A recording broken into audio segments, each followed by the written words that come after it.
What is going on, folks? Man, I need to change. I like that intro. I missed my original, but man, this joint dropped. Let me verify my sound real quick. I hope y'all are doing great.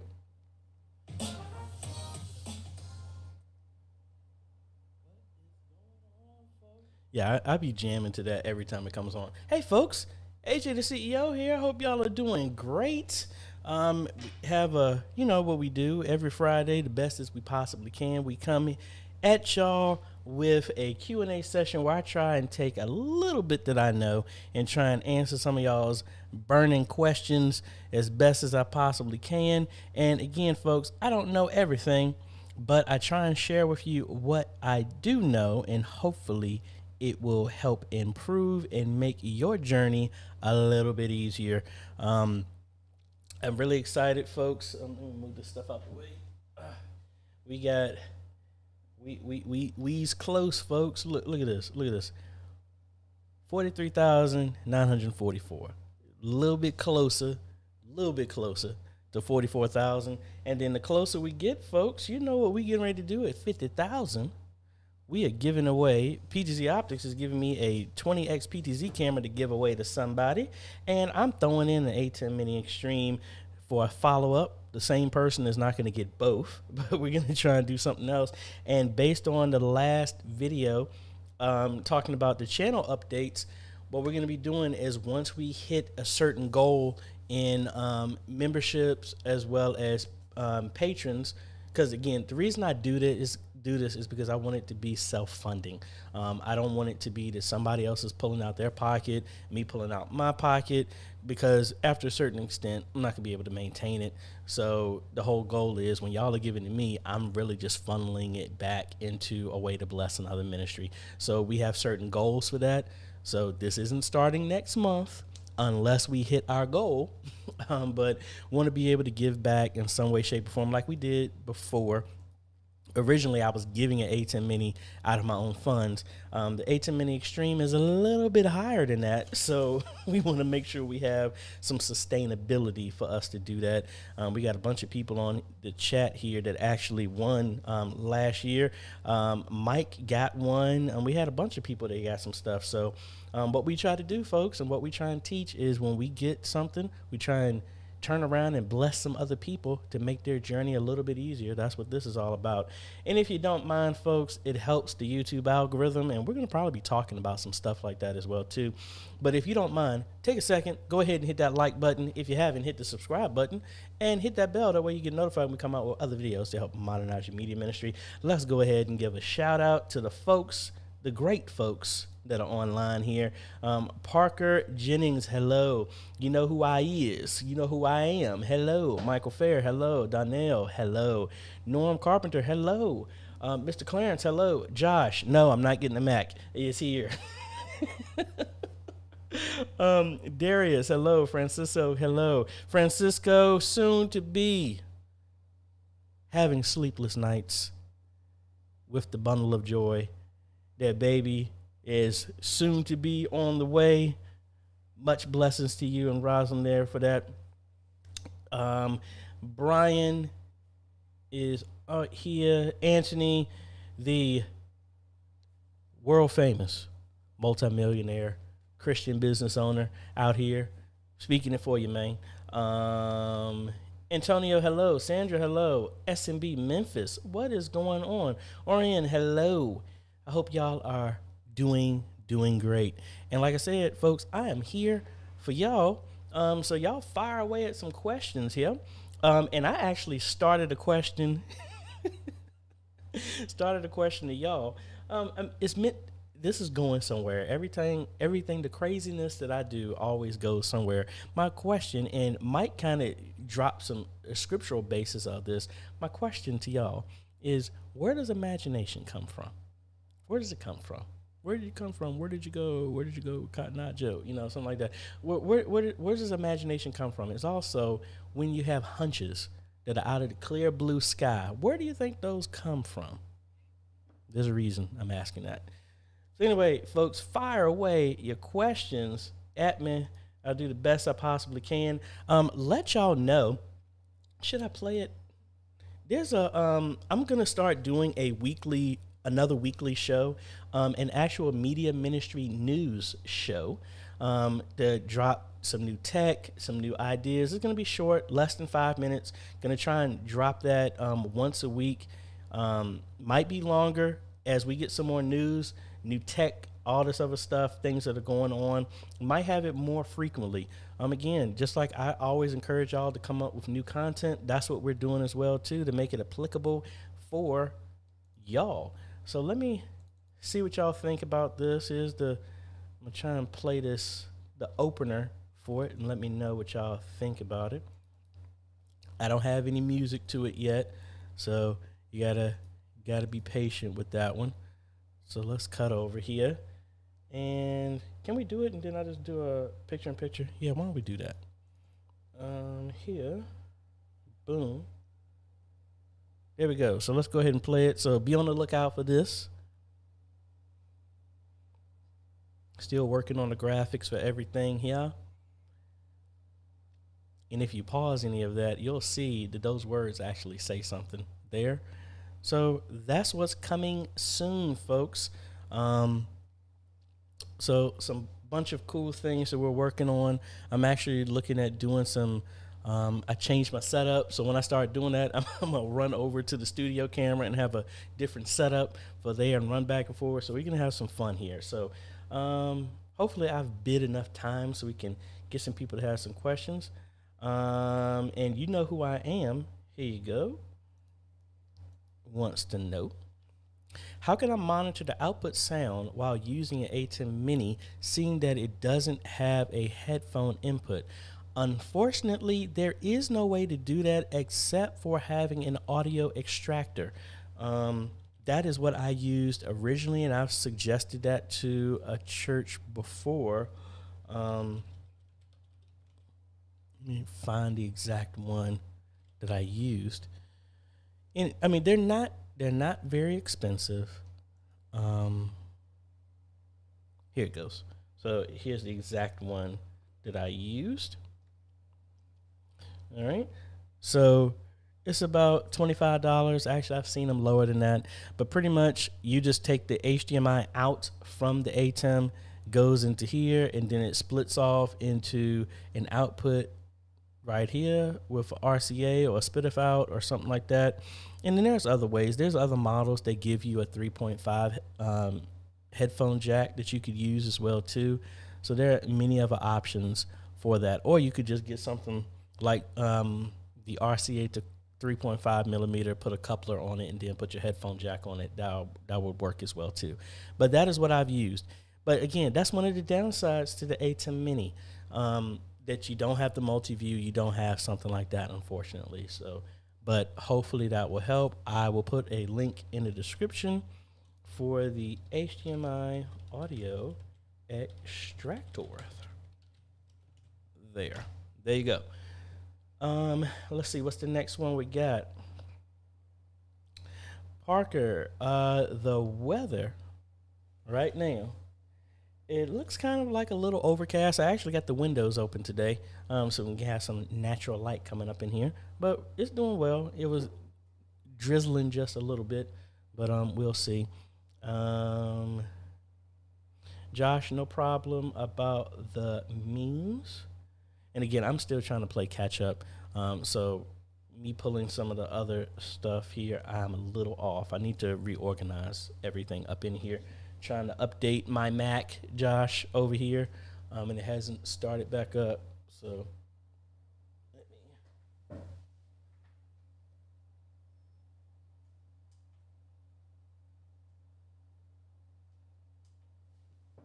it's getting me nervous on here. I don't want to unplug it.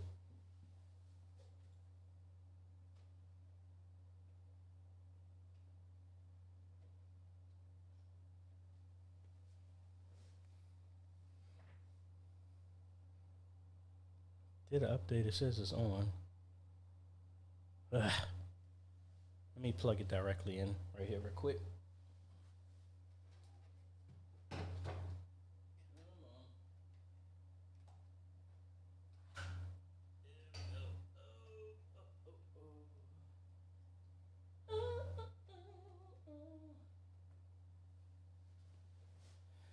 All right, it's plugged directly in.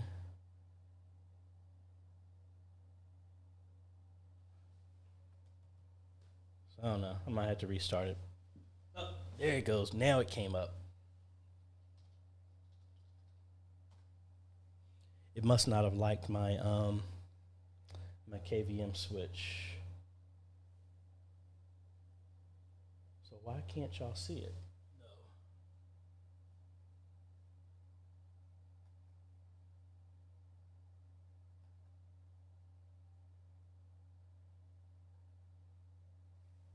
All right, now y'all can see it. So now let me switch over to number 7. So there you go, Josh. See, I do have a Mac. I still use it. All this other good stuff. So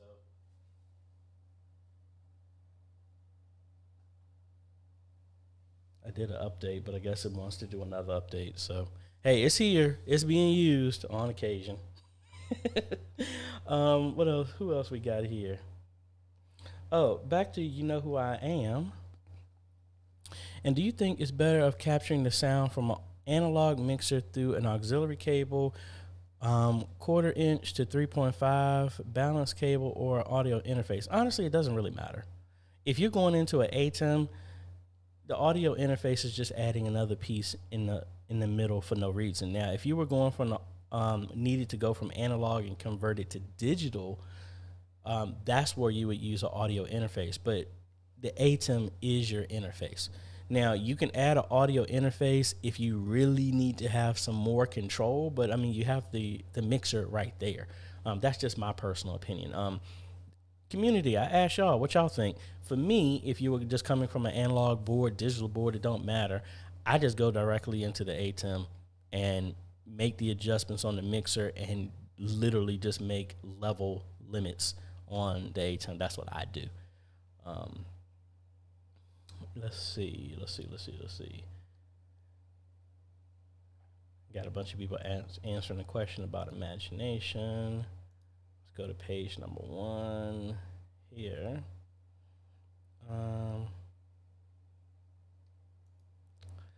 Okay, Stacy, thank you still for joining. Hey, it doesn't matter what channel you're on. Well, thank you for being here. Oh, you know what I forgot to say, folks? Make sure you join the Facebook group if you haven't, folks. I think we're getting ready to hit in close to 26 or 2,700 media ministries from all over the world. So excited about that. And if I don't get to your question, you can hit me up at questions@ajayhomes.com. Give me 48 to 72 hours to respond back to you and to let you know my schedule. That's what I need to have a graphic about that. This Friday, Saturday, and Sunday. Next Friday, Saturday, and Sunday. Not this one, but I will be in the Philadelphia area. I'm going to be doing an install for a church. I'm getting up there around midnight Saturday morning, so I'm leaving after the Q&A, flying out from Richmond around like 8 p.m. I'll be at Philadelphia for this install. I don't believe this install is going to be something major because I'm not running wires through a wall or nothing. We're just installing a PTZ, an ATEM Mini, trying to fix their sound and run the sound into their booth and train them. But that Saturday afternoon, I'm kind of wide open when we're done, and then I'm going back to the church to help them out using the equipment on that first Sunday. Then I'm heading out back to Richmond. So I'll be in the Philadelphia area then. The week after that, AJ, why don't you pull your calendar up instead of you trying to remember? That's why you have a calendar. Give me a second. Let's go to month view. All right, so like I said, next week, the 29th through the 31st, I will be in Philadelphia. The week after that, I will be back at Epworth training them on Saturday and then staying there for Sunday to help them as well, too. So most likely I will come up that Friday again. And I doubt their training is going to be all day, so I'll have Saturday maybe from like 2 or 3 up until 11 o'clock at night, be open. And then thankfully, Baltimore is only about a 2-hour drive back, so I can hang around in the area a little bit longer if need be.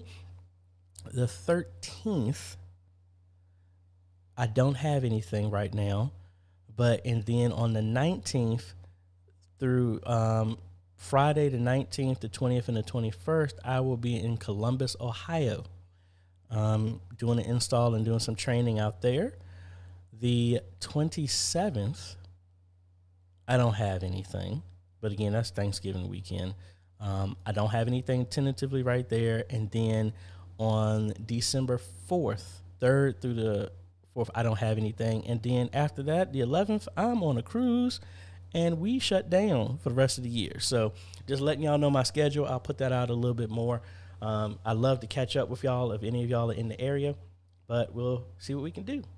And then back to SBC Memphis, excuse me. Is it true you can stream to Facebook and YouTube at the same time using OBS? Why, yes, you can. You can use the RTMP multiple RTMP plugin for OBS. I actually have a video on that, and the only thing you got to do is make sure that your internet can support it, and your computer, your internet upload speed can support it, as well as your computer can handle the processing of both streams. So RTMP, let's search it real quick. So if we cut over here, this is the video right here, how to stream to multiple destinations for free with OBS. I'll put a link to that for you, and that should help you with that. It's pretty straightforward. A bunch of people on here have used that, and they're using it every Sunday, so really cool. Amy, sorry if I pronounced your name wrong. Hey AJ, I have a computer with a dedicated graphics card, but with only one HDMI output, and I need to set up 2 monitors and 1 extra HDMI output to go to an external 43-inch TV. Do I have a solution? Well, it depends. If you're using a switcher, that would be one of your outputs. You could get like a USB to HDMI adapter, as long as you have an available USB 3.0 jack on your computer. That would give you an external display. I've done that a couple of times, and that works actually. That's how you're seeing my Mac on here. That is connected to an external USB, because the M1 Mac only has one HDMI out, which is going to the monitor that I have right here. And then the other one is over USB that turns into HDMI that feeds. That would be your option. And you can get multiple as long as your computer can handle it. I think that would be the easiest. And these adapters, I mean, are dirt cheap. Let's see, USB to HDMI adapter. Let's cut over here. So you're looking at stuff like, $13. And I've used a bunch of these multiple times. They work very, very well. But again, make sure it is 3.0 that you are connecting it to. Anything lower than 3.0, you will not be able to get 1080p. You will get 720p at the highest. So I will put a link to one similar that I have bought before that I actually have recently used. USB to HDMI adapter. There you go, in the description. Hope that helps y'all. Let's see. Joshua 1-8 or Keith H. AJ, our ministry will be at rental locations until we find a building. What do you suggest for a laptop setup for mobile streaming with expansive capabilities at a reasonable price? Thanks. Honestly, the A10 Mini Stream, that's essential. Because especially if the goal is you're going to be, let me put it this way. If you need something temporary, you can go with the A10 Mini Pro.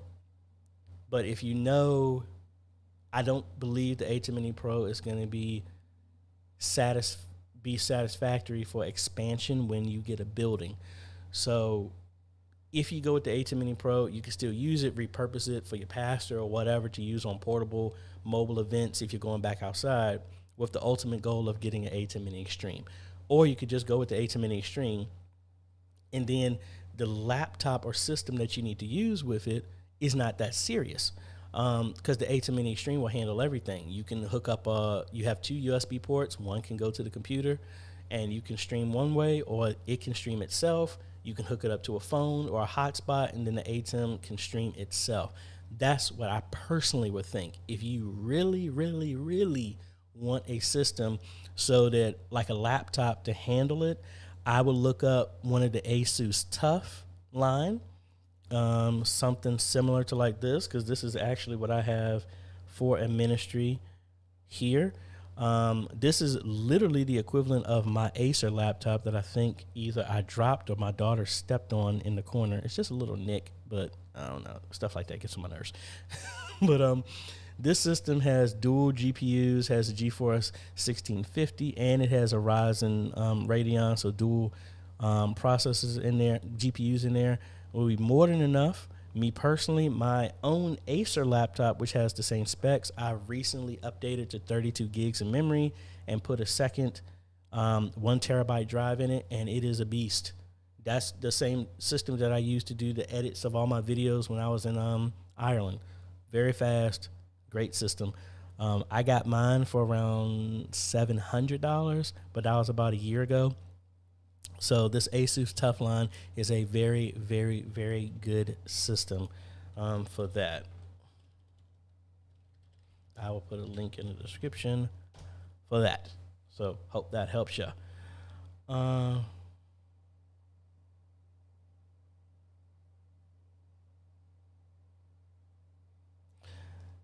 Aaron has an interesting thing here. Tomorrow is Special Needs Day at my church, and we will bring in a sign language interpreter via Zoom. I've never done this before, but I think I would have to do it with DSK. Well, it depends. I mean, you could just do a picture-in-picture, kind of like how I do. But again, if you're using the A10 Mini, yeah, you could just bring them in as a picture-in-picture. Bring them in, have a computer that's running Zoom, have that feed going into the ATEM, make the Zoom presentation, drag it to the second screen, and then that will be the one that's presented on there. And then the picture-in-picture settings, you're going to need the software to do it, to change the size of the picture. So, like, if I bring up my controls over here, and let's switch over to that screen. Let's take this down. I'm going to bring my picture-in-picture up here. So we can come in here, and it will actually be your upstream, not your downstream. So I can come in here and say, oh, I actually want this to be 0.3 instead. And I want to slide this over, and we want this to be down here in the corner somewhere. And I actually want to crop off a certain bit of it and say, I don't know, left, let's do by 3. And let's do right by 3. Let's do 5. Yeah, and then, you know, you can play around with all this and move it in wherever the way that you want it. Realize, though, the instant you save this, if you press one of these buttons on the ATEM, the pre-configured ones, it will wipe everything out. So, like, I made these settings. I'm going to hit the lower left corner button on the ATEM, and guess what? It just changed my stuff. Wow, that's different. I didn't know it maintained the mask.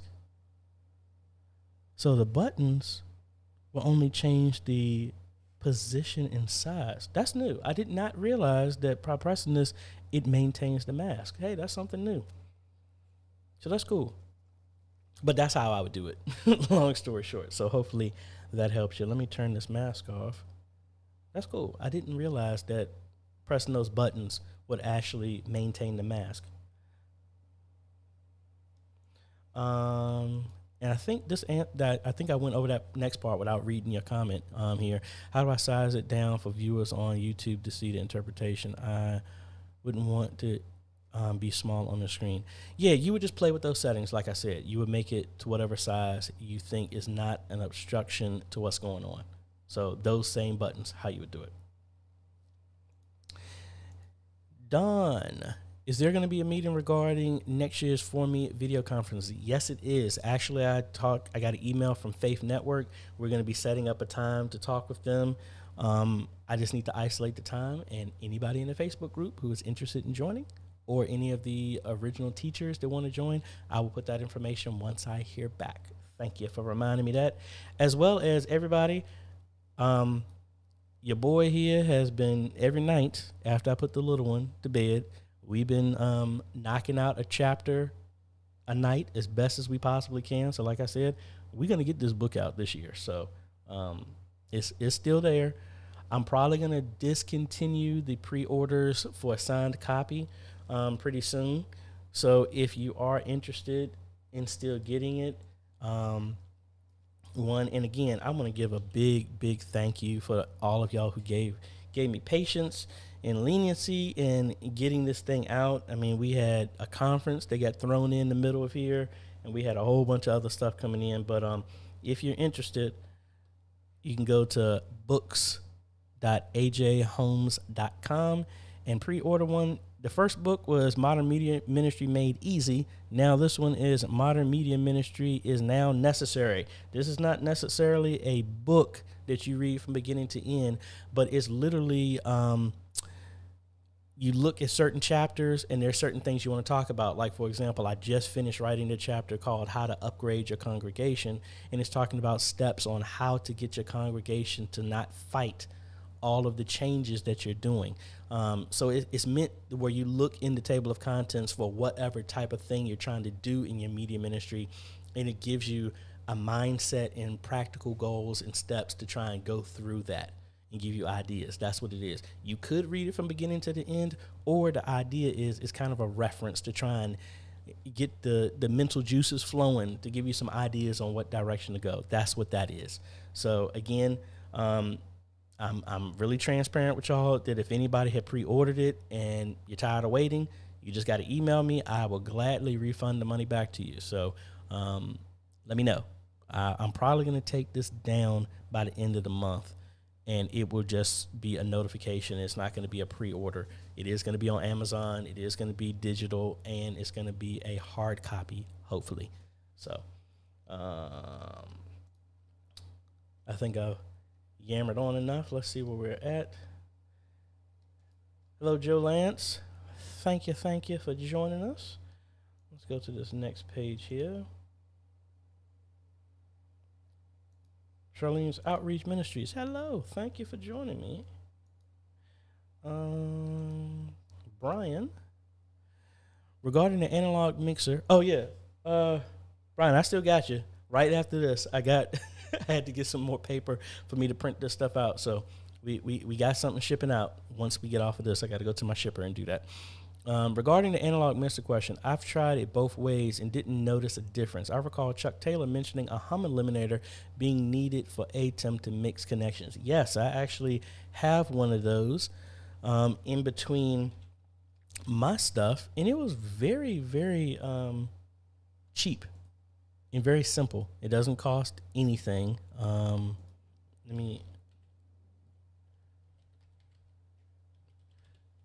I actually have the out from my Rodecaster. If I can spell eliminator. I have the out from the Rodecaster going into this hum eliminator, then back into my ATEM. That's what I am using. This is the one that I actually am using. And I actually got it for about $15, so it bumped up in price. But you got some adapters. I literally just already had the two cables. I'm going in right here through balanced and coming out balanced. That's what I have on mine. So I will put a link in there if anybody's interested. I mean, $20. So I haven't had any of y'all notice, so must be working well. Now, I do have processing on this, so you might hear it turn on, but that's the Rodecaster that's doing that. Let's see. Kellen. Hey, AJ, any thoughts on the new, man, you and Josh are conspiring. Actually, that's what's going to be one of the things I talk about on the first MMN, trying to play on CNN, but MMN, Media Ministry News, and my thoughts on it. I mean, it's okay. Like I was telling Josh, I know I mess with him.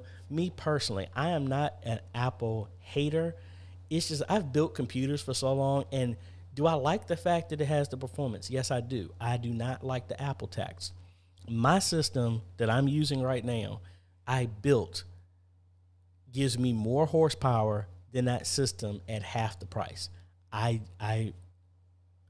even with unlimited money, I just can't get to the point of dropping $3,500 on a laptop. That's me. But are they good for some people? Yeah, they're good. It's just not for me. The tech I think is cool. I really wish they would have more than just one hard drive in it. I want to know what the performance is in the GPU. That's some stuff I want to do. I'm really not at the point where I want to buy one and test it out thoroughly. I mean, if y'all want me to, yeah, I'm gonna buy the lowest model, or hopefully Apple or somebody can send me one. I would love to test that out, but that's my thoughts on it. I think it's good tech. It's just not for me. And I think a lot of the people I know who are Mac fans and stuff like that, they're excited about it. They're not excited about buying it right now because it's kind of out of their range right now. From a media ministry standpoint, I think it's personally pricey for it to be like a streaming system. I would hope that system is more than fast enough to live stream. I just think that's pricey. And that's another thing I never did. I never tested out this M1 to see if I can live stream off of that and how you can maintain. So maybe I'll play around with that soon. Let's see. Where did I leave off at?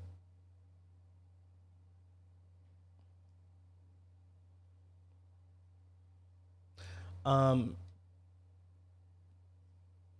wait a minute. Lost my place. Where were we at? We answered that one. Extractor, special needs. We got that. Got Don's question. Okay. All right. I when it changed pages, I missed this. So let's go back. Mike, just saw a video on DaVinci Resolve 17.4. Has some nice features, especially on the edit page. That's new because I literally was just looking at Blackmagic for an update and I didn't see anything. Oh, they must have just posted this. So we'll be playing around with this because I know once I open up, well, a lot of this is for the M1. So I'm wondering, I hope they brought all those wonderful advancements for it is. This update adds support for the MacBook Pro models and those chips. And I have the Studio. Yeah, it just came out today. So let's go ahead and download that because I know I'm going to get prompted for it anyway once I open up DaVinci Resolve. And we'll see. And I'll check out the video after this there, Mike. Thank you for the follow-up. Michelle, sorry if I pronounced your name wrong, Henry. We have two SMT AV PTZ cameras that are becoming fuzzy in the main focus. How do you calibrate? PTZ Optics website has a calibration sheet. Can I use it? Have you used it? Thank you. No, I have not used that, but they're based on the same chips. So based off of if you should be able to use the exact same thing. And when you're saying they're getting fuzzy on the main focus, make sure somebody didn't accidentally hit the autofocus. And then you can change how strong the autofocus is. You can play around with that, but then also the calibration with the PTZ optics will work with it. Let me see where I left off now. So that was Kellen's question about that. Back to Patrick. A lot of them say no Mac support, but most of them do. It's all about the display link drivers. Yes, it actually is. Now, the one that I use the Anchor USB hub that has an HDMI output, and that worked for me. And that does support the Mac as well. So that's what I'm using. That's USB-C out. So I would check with that. And Mike was saying he's used the StarTech USB HDMI. I tried the cheaper ones and they don't work too well. Yeah, try and stick with kind of a name brand. But again, I mean, the tech is so cheap. It's not like, now again, I'm really, really against, and this is going back to the Apple stuff. I really wanted to get an Apple one, but I mean, the Anchor one that I have was $20. The Mac equivalent that gives me nothing but HDMI out, they're trying to say it's $75. I'm like, heck no. Heck no. The Chuck Taylor, what's going on? Let me actually, now that Chuck jumped on, let me go back to a post that I did that I got a lot of interaction with, which is actually cool. The question that I put out there, it says that your media ministry was blessed with $20,000, and you put that equivalent to whatever country you're in, whatever your currency is. Maybe I should have did it as a poll, but how would you spend it? And again, I'm not putting nobody on blast. I just want to just open everybody's mind up. And I remember somebody told me a long time ago, it said there's a such thing as satanic humbleness. And it's where, you know, out of programming and out of habit, you know, we say something. And again, take this in love. If I'm blessing you with a certain amount of money, that's great if you want to bless another ministry and stuff like that. But sometimes it's nothing the matter with giving. We're supposed to give. I try and give to y'all and everything like that. But do you know how hard and how many blessings I would miss if I can't receive when somebody gives me something? You know, so yes, it's good to have in your mind that we're going to want to give and bless others.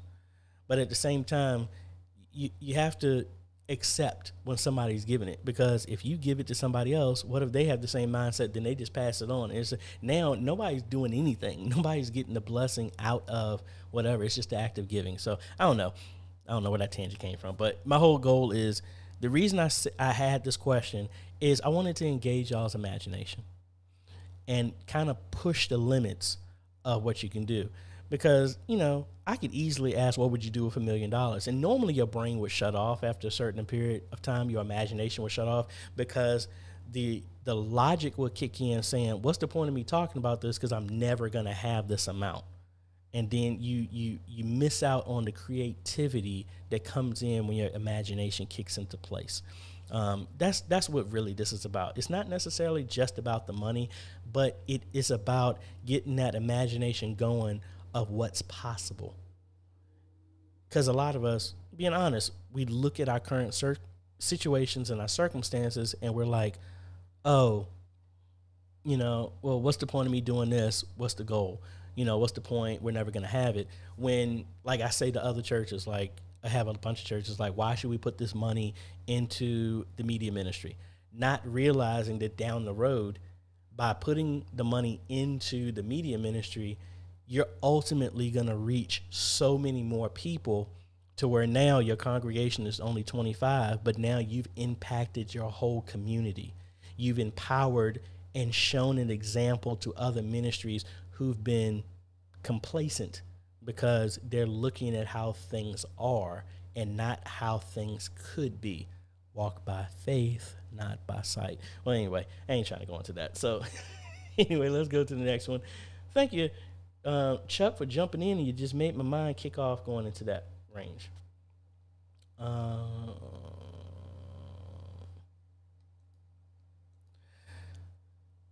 Do you have another video for picture-in-picture settings? Yes, I do. Pretty much almost all the aspects except for the stinger settings for running a stinger on your ATEM. is I have. And the reason I say that is somebody specifically asked me for that, so that's why I need to make one for that.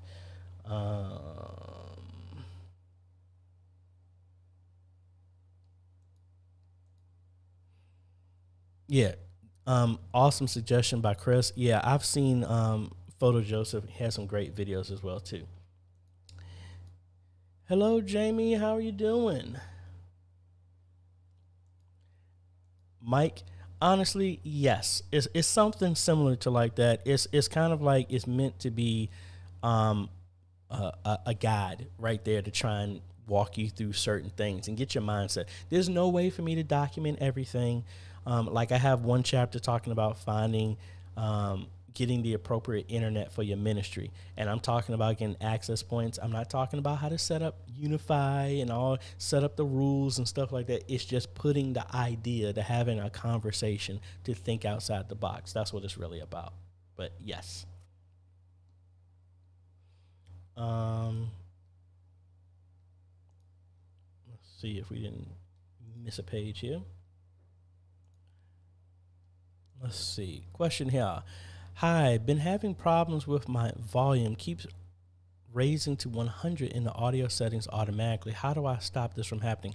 Well, first, what is it going to? What's your equipment? I need a little bit more detail so I can know exactly. Are you using the ATEM? Are you using the Roland? Are you using the sound? Are you using OBS vMix? Need a little bit more detail on that one.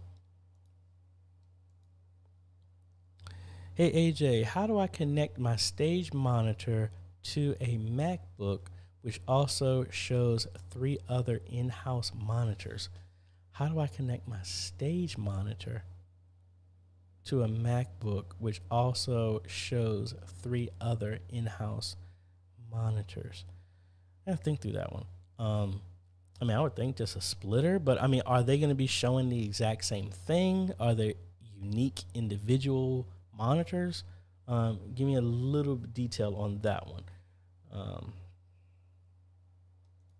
Paul, hell, hey AJ, I tried just to get audio from the desktop to mixer, and the audio interface also was connected from mixer to the same desk, and there was a hum sound. Even I changed a different cable. Yeah, I think to your next comment, that does sound some type of loop. Might need to isolate that.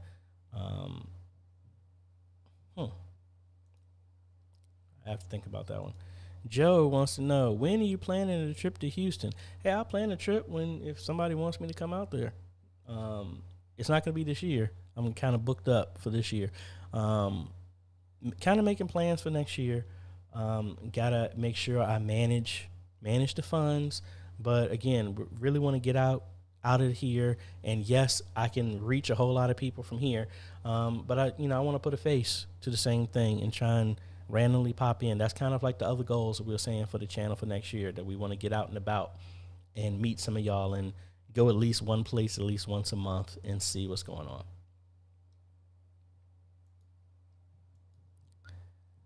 I would agree. I mean, being able to build, I'll ask Anthony the same thing if he's still online. Yeah, he is. Anthony, man, now that you've built your system, would you go back and buy one? That's the question. Mousy, yeah, I'm with you, AJ. I'm not particular to Apple. I was talking with somebody and he said, I don't like Mac because I'm a builder. Hey, I agree. It's like once you build, it's kind of hard to go back. Alan, here? Hi, AJ. Do you know how Twitch is for church live stream with copyright issues with live music? Like, even if we have a streaming, it's the exact same. It might not be as strict as YouTube and Facebook, but they scan. You need to have something as well.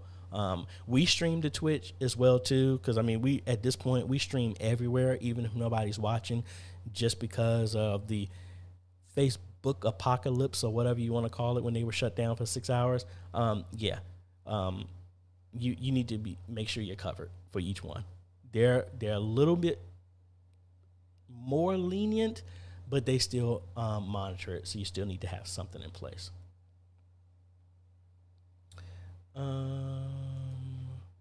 Chris here.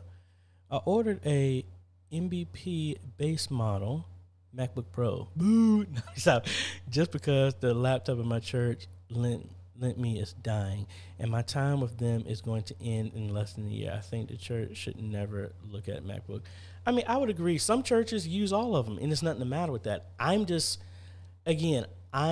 talking from my environment to where trying to convince somebody back in the day, trying to convince somebody for a $500 computer was a pain.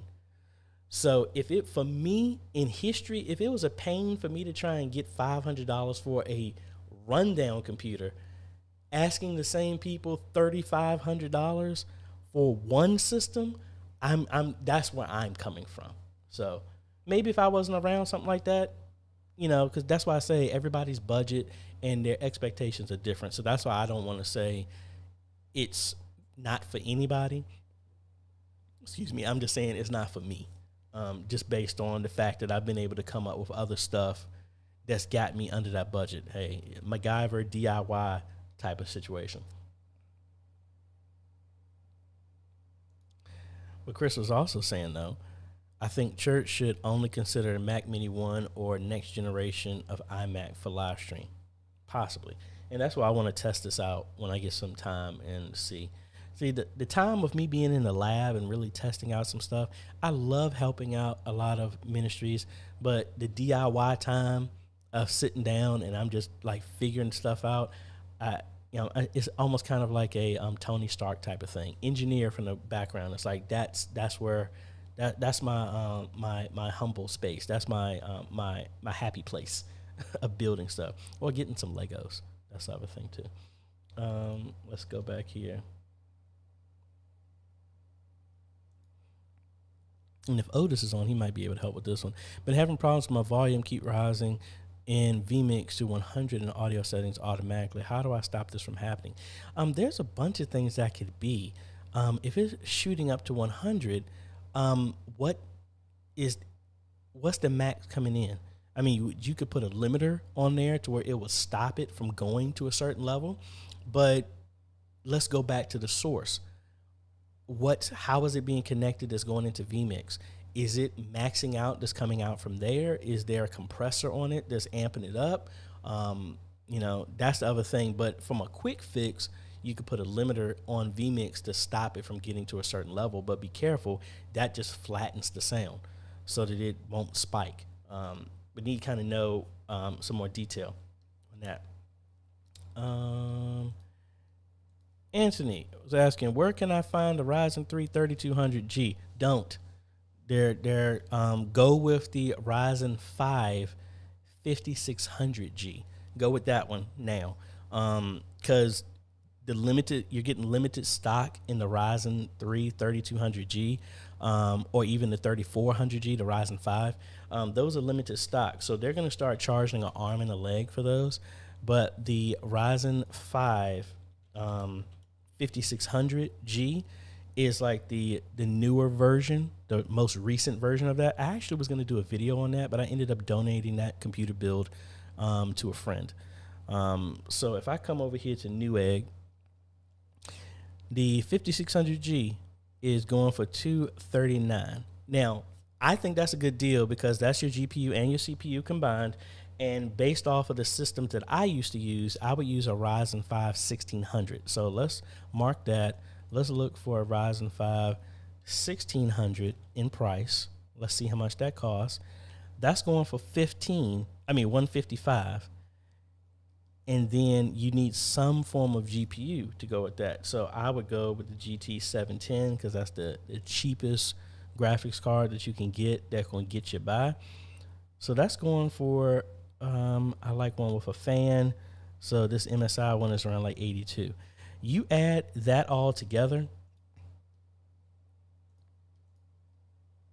and your question is in the way. Sorry.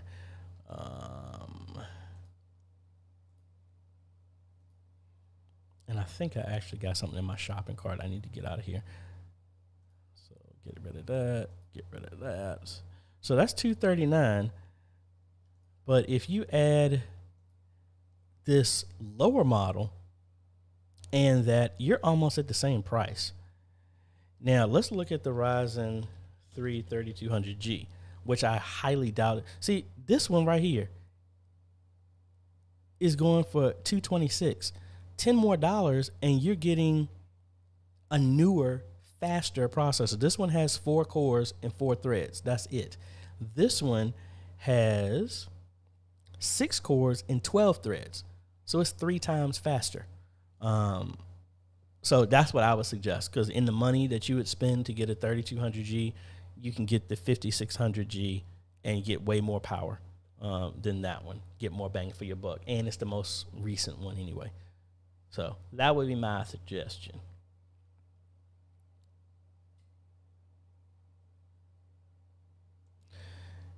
Mike, exactly. That's the point. He said he liked the $20,000 question because it got me thinking practically about the way to spend the amount. And the other reason I asked this is you're never going to know how to do something if you haven't thought about it in advance. Like if I just dropped $20,000 in y'all's lap, most of the time, unless people have really thought about it, if you've never thought about it, that's why everybody's always saying, oh, I don't want to. If they say they would win the lottery, what's the first thing they always say? I'm going to buy a house for my mom. I'm going to pay off my bills. We're going to do that. My question now is, okay, you already paid off all the stuff you're normally going to do. What you going to do the next month? Okay, what are you going to do? Say the lottery that says that you're going to get like $15,000 a month for life. Okay, that $15,000, you do this. What you going to do the month after that? What you going to do the month after that? Do that. Ask yourself that question. For the next 5 years, what would you do every single month? Because most of the time people run out of ideas because they've never thought that far. And this is what the idea is to think of other things that most times you haven't, because you'll realize just how creative and how your imagination and those hunches, God, would start directing you and giving you direction on some other things, giving you some insight. But you're never going to know the answers to stuff if you've never questioned certain things. You don't find answers to questions you don't ask.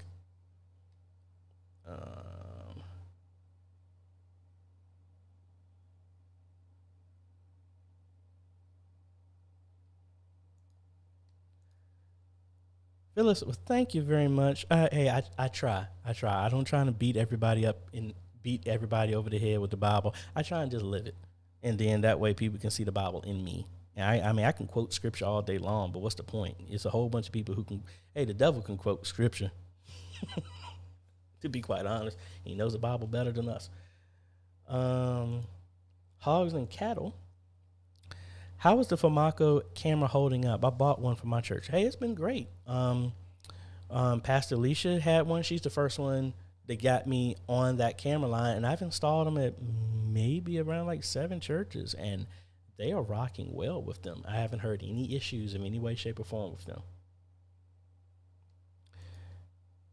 Joe, sure. I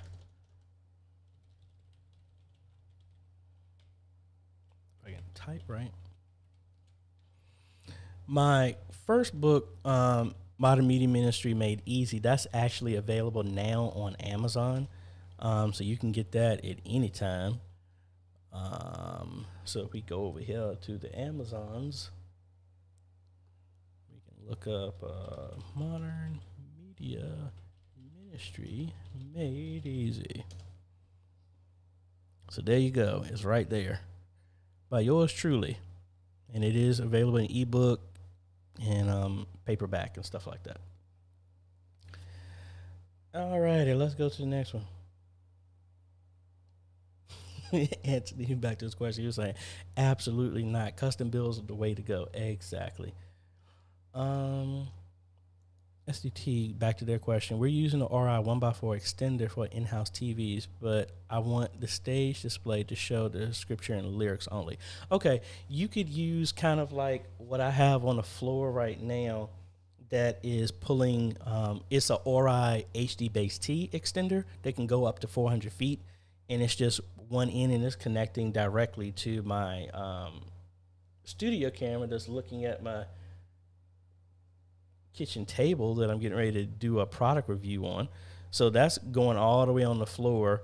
over here running just an Ethernet cable. I use that for those long runs, HD base T. But I would just, now coming out of your system, do you have the ability to add another output? Because then you could just have that, and then whatever scripture and lyric software, presentation software that you have, you would just link it to that monitor. That would be the easiest. Let me look up that. And sorry if you hear a hum. I just turned the fan on. All these lights is getting kind of hot. It's getting hot in here. Which one is it? This is the one that I'm actually using on the camera right now. And that's 150. And a good thing, you only got power, put power in one side, and then power is sent over there as well as video and audio. It works very, very well. Make sure you get a Cat 6 cable that goes with it. All the other ones, you will have a spotty performance with that one. So that's only extends one. It does have an HDMI out that you can loop to a monitor right beside it, but it's literally just goes directly to one monitor if need be. So that is the Ori HD Base T extender. All right, cool.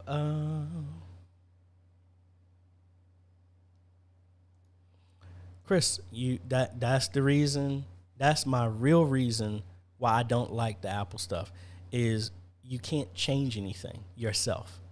You used to be able to add memory, but now with the M1 chip, since the memory is on the chip, you can't add extra memory off the shelf. Plus, they overcharge for the hard drives. I mean, I can go down to Office Max and get a 1 terabyte drive for $50, but for whatever reason, a 1 terabyte drive on Apple's website is $250. Why? When it's the same thing, but I don't know. Hello, AJ. I'm watching from Haiti. Hey, awesome. I've learned lots from you. Just want to encourage you on what you're doing. You have no idea how many people you got blessed from your ministry. Well, thank you. I really appreciate it. Thank you. Thank you so much. Adam, anyone had experience with GodTube? I heard of them a long time ago. You know what? The funny thing is, looking at this website, I was almost thinking about developing something like this. Mine was called the Church Archives. I think I still own the rights to that name, but really cool. Chuck agrees. BYO, build your own is the only way to go on computers. Hey, you'll know inside and out what's the matter with it, so if something breaks, you can fix it yourself. You ain't got to call nobody up. That's why I love going to these computer stores. Can I help you? No, I know more than you. Leave me alone. I say that in love, not arrogance. To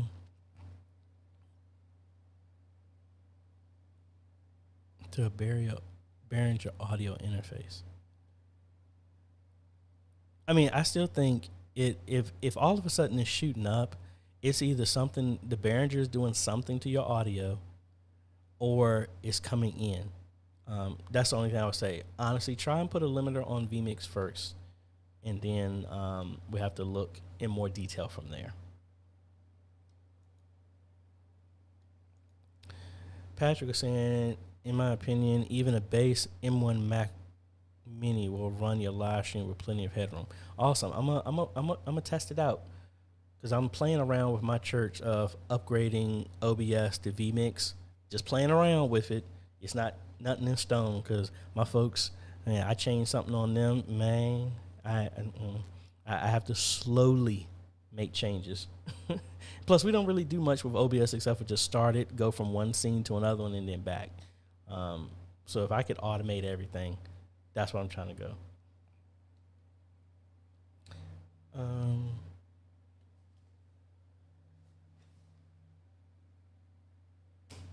And somebody's trying to call me, and they have to wait.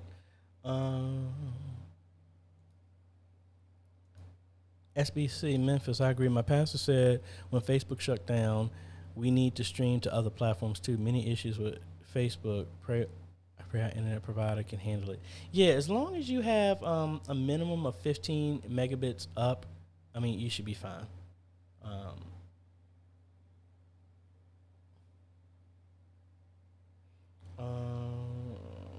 Let me see. Now I'm gonna see if I can show you this. I don't think I have vMix on this computer. But let me see. Show you how to set a limiter on here. And if anybody else knows and I'm missing it, please chime in. Let's cut over here. So we're here in a vMix here. And I messed up a setting here. Does anybody know how to get this docked back? It's like I don't want it to be non-dockable. I want it to. I think I dragged this over by mistake and it won't go back on. But anyway, we'll come in here, go to the gear. Where's it at? You can set a noise gate. Let's do a plug-in. And we're going to. Oh, no, that ain't it. Where's it at?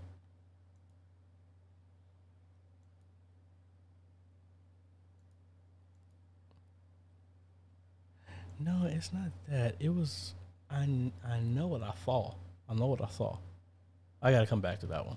Please let me know if y'all know, because I know I remember that on the one I'm streaming with right now, but I can't really touch that. And there he is, Otis. I see you there. I know Otis will probably have an answer. Otis, where is the limiter for audio coming into vMix?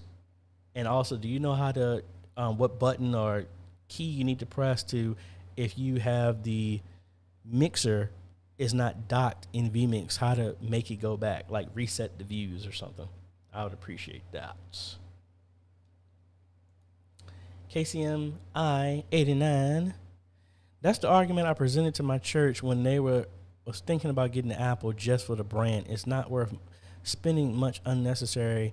I have to agree. There are certain things that the Mac used to do great, and there still are, like how all their software just touches and works across all the devices. I would give them credit for that. That is awesome. But when Premiere used to be the best thing since sliced bread that ran only great on Macs, that ain't the truth no more. I mean, I need to do a comparison between my system, all three of my systems, and the Mac running DaVinci Resolve and see how they would perform. But I mean, I'm happy with it. But like I said, to each their own. For me, I'm trying to be a good steward over my money. If people really want the Mac because of the ecosystem, hey, go for it. Me, I'm not impressed with the performance based off of what I have right now. I'm not paying that a price when I'm getting the same performance at about $2,000 less. That's just me. Rodney. Enjoying the X32 videos. I don't think I could have learned how a mixer worked if I started with it. I'm not an audio guy and it's complex. We have an analog mixer, but I see the power of digital. Hey, I have to agree. And that's the reason why, and I know some people sent me a comment saying, hey, AJ, we'd like the boldness of you doing it, but can you show it after? I said, I could do that, but I want to be honest and show y'all, no, I don't know. All the stuff that I show y'all, I started by just trying and I failed a lot. How do you learn? You fail. How do babies walk? They fail. They fall. They keep moving. And I just want to show that, hey, even AJ the CEO don't know everything. I don't try to tell y'all that I do. But I say all that to say that, yeah, I needed to learn this. So I had to push myself. And thankfully, I have some time. I got about a month before I got to install this. So I want to know this inside and out, because sometimes when I look online, there were not answers. Otis has reached out to me, helped me with some other stuff, and that's how we work. And honestly, just like electric cars, sooner or later, analog mixers, diesel and gasoline cars are not going to be available. So sooner or later, you got to start learning something. But I mean, I hear you, and and I appreciate that, and that's what we're kind of trying to want to do. Paul, I'm using the aux out from the mixer for Zoom. Is that okay? Yes. Yes, it is. Rick Green, I'm using my HP laptop for streaming. This has 3 USB ports. I need more. I have tried the extension hub port, but found them unreliable. Is there a way to get more reliable USB ports on a laptop? Rick, at this point, I would say use a powered hub. I think the issue that you're having is your hub on your computer can only produce so much power. And depending on whatever the device that you're adding, you have, I don't know, you got 10 units of power. I don't know why I couldn't think about power units for a second. But you got a max of 10 that it can go out, volts or whatever. Yeah, I think so it was. Can go out, but then you have one device that's pulling 7. So that means you only got 3 left. And then you hook up another hub, then you're draining it. You get a powered hub that's plugged into an outlet somewhere. The power is not the issue. Now it's just the data. Now you're getting to the point of bandwidth. You'll still be, like right now, if I hook up a whole bunch of my these SD hard drives, hooking up one, hey, a power draw is not that much. But then we're going to start doing bandwidth. I start trying to transfer a 10 gigabyte file from here. Then I put a second one. Then I put another one. Now we're reaching the threshold of how much data can that hub support. I think that's the issue that you're experiencing with your USB. The hubs work. I think you're reaching a limit because of power. That's what I would suggest. So if I'm wrong, please, somebody else correct me down below. Where do we leave off at? Somebody said set up a tax shelter. Oh, speaking of, down below, I normally don't ever talk about this, but down below, I actually have a link to Robinhood. I've been playing around with stocks, learning the same way with a mixer for the last 3 years, and I am so happy with my Tesla stock. I started off with one stock, partial shares, and I am a happy camper right now. We went over 900, now we're back. But anyway, down below, I actually have a link down to Robinhood. If you're interested, you can always go down there, click that link, get started in Robinhood for $5. Once you put it in deposit $5, you will get a stock, and I will get a stock, and you get some good choices. I think I got Ford, not that they're a good company stock, but I got Ford before. I've gotten a Facebook stock before. I've gotten Microsoft. I've gotten Apple. Hey, get you started $5. You get a free stock to get started. Link is down below. It's always been below. I just never really talked about it. It's nothing the matter with learning new skills and trying new things. Hey,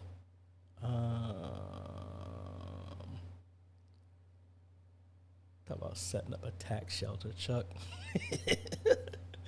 Brother Art, hello from Phoenix. Hello. Yeah, so a lot of people were talking about that.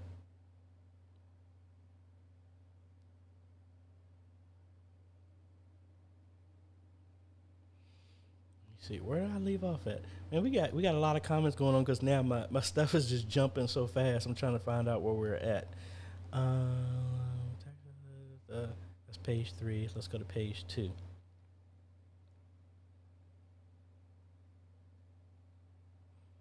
All right, so Hogs and Cattle was saying, awesome, thanks. I know my church loves the look. Awesome, I'm glad that works. Yep. Thank you. I have to agree. Phyllis wants to know, when using Zoom, can you also add lower thirds? Not directly in Zoom. You would have to go through something like I used, where you can use OBS and then do everything in OBS and then use OBS's virtual camera and send that to Zoom. And then you can, everything that you want to set up in OBS can be done and sent over to Zoom. Have a bunch of videos on that, and that would help you. It makes it look super, super professional. Pathway wants to know, what software do you use to display scriptures? Here, I use Presenter by Worship Extreme. At my home church, we use ProPresenter 7.4. We have not gone to the update because it seems like the update is crashing a whole bunch of systems. Plus, we are outside of our upgrade license, so we just stay at 7.4 unless there's a real reason for us to move to it. That's what we use.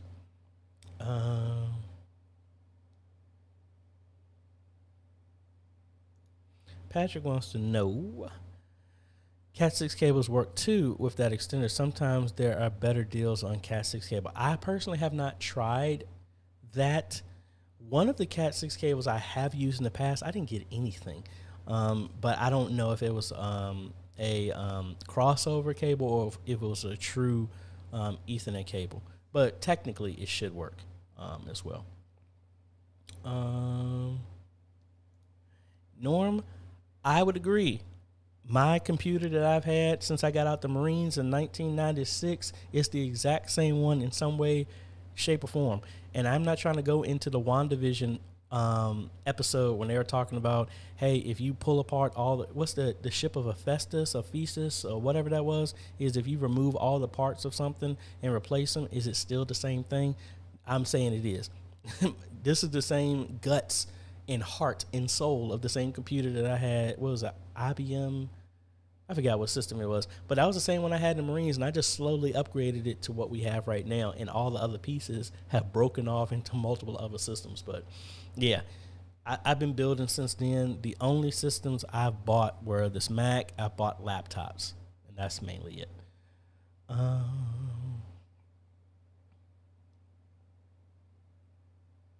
Chris is saying going from OBS to vMix has been the best choice I've made. I mean, especially me using vMix like this, I think vMix is great. Not really knocking it. I don't like the price, but, I like it. My issue with me moving to that is change. A lot of people hate change. And once you finally got them to change, most people, when they cross the finish line of change, they're like, phew, I'm glad I don't have to do that again. Instead of, phew, man, I made it through that change. I'm ready for the next one. That's what most people are not like. So for me, I'm hesitant on doing a lot of change because I know the backlash. So this Sunday, I have a 1 month free license for vMix. Since I'm going to be at the church today, I've been setting up vMix to migrate over from what we had at OBS to that. And hey, I'm feeling good today, so we're going to be going a little bit longer. So let me remote in and show you what we's doing over here. All right, so let me log in. And for those who want to know, I am using Chrome Remote Desktop to log in to do this. So right now, and let me turn on everything at my church so we can get into everything. All right, there we go. We just turned that on. So this is what that's everything turned on. So this is where I normally have everything set up. And let me log into my other computer because I have,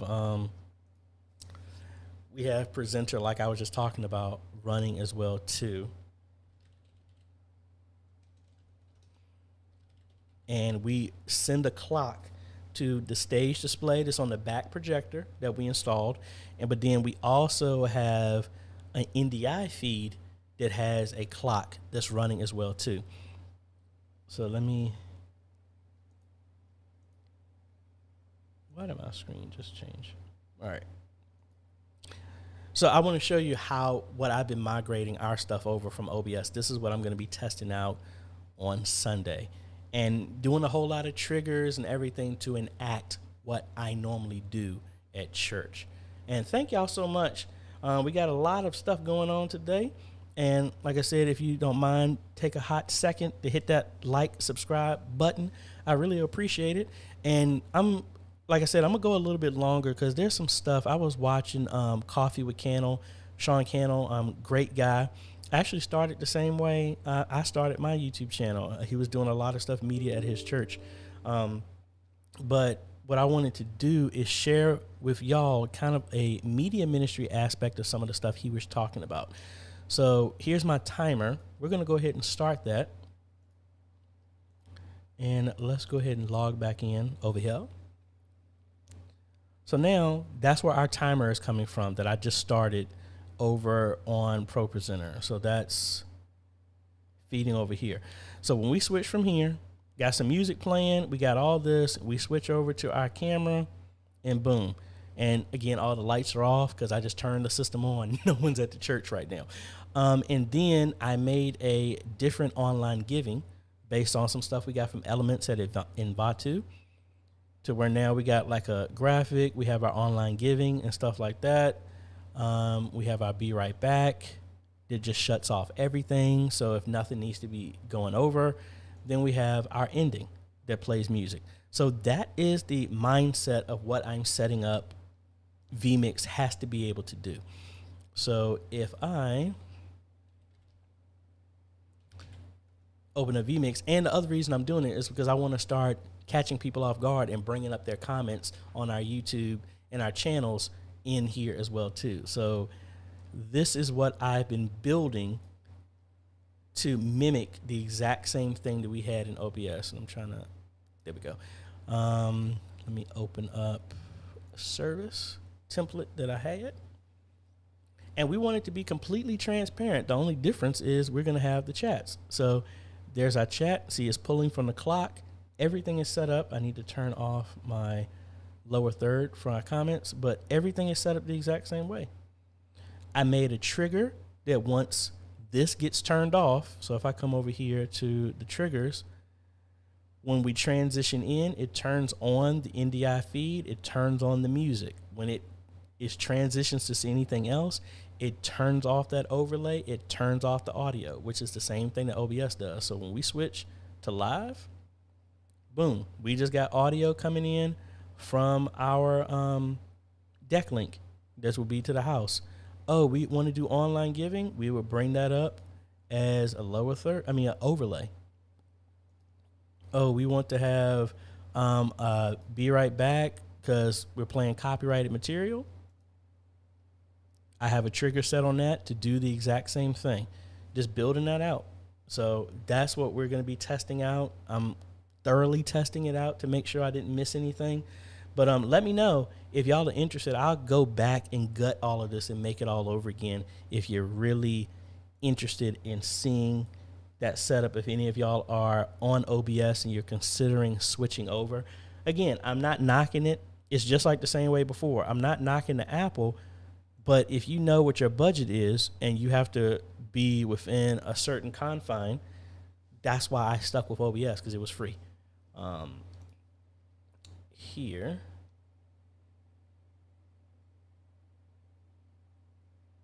Okay, Otis, you were saying right click and it would. I thought I did that.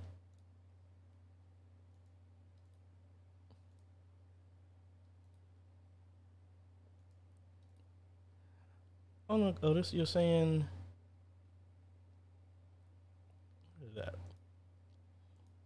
You're saying right click, hit minimize.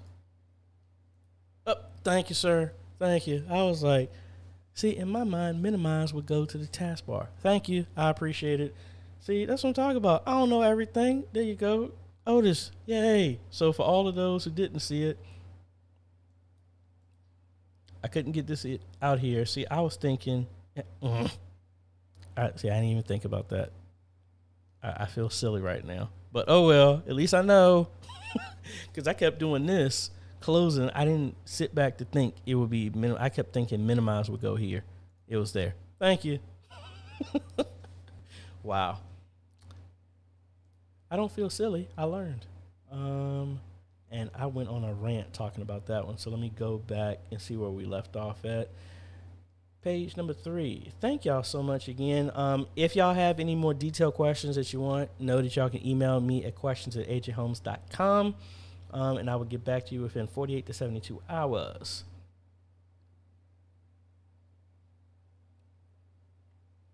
Okay, so the calibration stuff, I answered that one.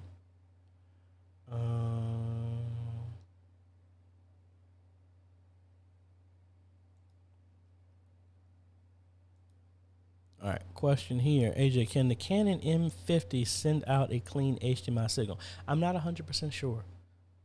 Sorry, I don't know about that one. But I would ask that to the community. Anybody using the Canon M50, are you able to do clean HDMI out? back to hogs and cattle.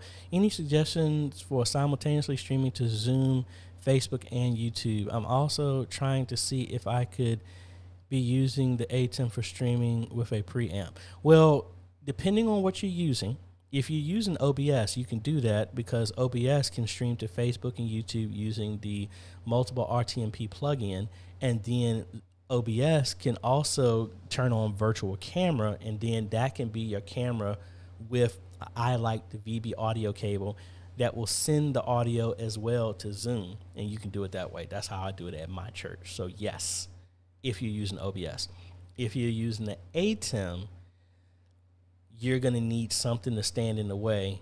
Well, if you're using the ATEM, a Pro and higher, it can stream to Restream, which Restream is pointing to both of those places, and then the USB in from the ATEM would be the source for video and audio in Zoom. So yes, anything lower than that, you're going to need something else to do.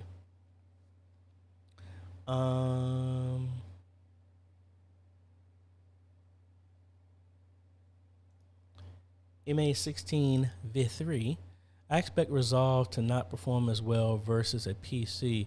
Resolve performance is tied very closely to the GPU, and even if performance scaled 1-to-1, even the M1 Pro and M1 Max would get crushed by mid-tier GPUs.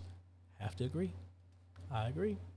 I think it would be good, but when you start throwing a lot of stuff at it, I don't know how much the performance is and that latency and the power and everything, because everything is on chip. I don't know. But the fact that sooner or later, because of just hardware and tech, you're going to reach a limit because new stuff is going to come out, more strenuous stuff. Oh, we're going to start, YouTube is streaming in 12K. My system will get crushed by going by 12K. I can do 6K. I can do 8K. You go higher than that, this system will get crushed because the file sizes are so humongous. Can that system handle that? Hey, if I reach the limit, let me go out and get the new Radeon, if it's available, or RTX 56,000 whatever, and I can render it. I can put a new chip in. I can put new memory. You could do something like that. That's what I like. I don't need to just throw out the entire system. I can migrate it. Thank you, Otis. Otis was, and I just closed vMix. The limiter is in the audio input. So whatever source that you have is coming in for your input, for your audio, that's where you can set the limiter. I thought they would have a limiter for the master out, but thank you there, Otis. Brandon. Hello, is there a way to bring in a vMix feed back into the ATEM? Yes. You can use the external out. That could be video or audio. It would need to go over, if you're going to do it, you can use the output from a speaker out from your computer, or you can send it out if you got another HDMI and send it into your ATEM and then turn on the audio for that channel. That could be something. Like right now, I'm doing the output from vMix into the web presenter, which is sending video and audio. You can just turn off the video part if you really wanted to.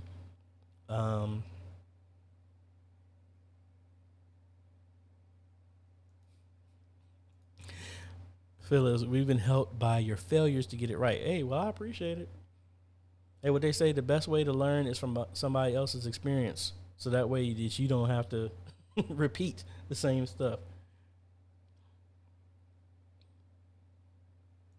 KCM my church did hear me out and got an i7 GTX 1660 laptop, and it's been giving the quality that everyone is happy with. So I'm glad to end that discussion. Hey, I totally understand. A victory is a victory.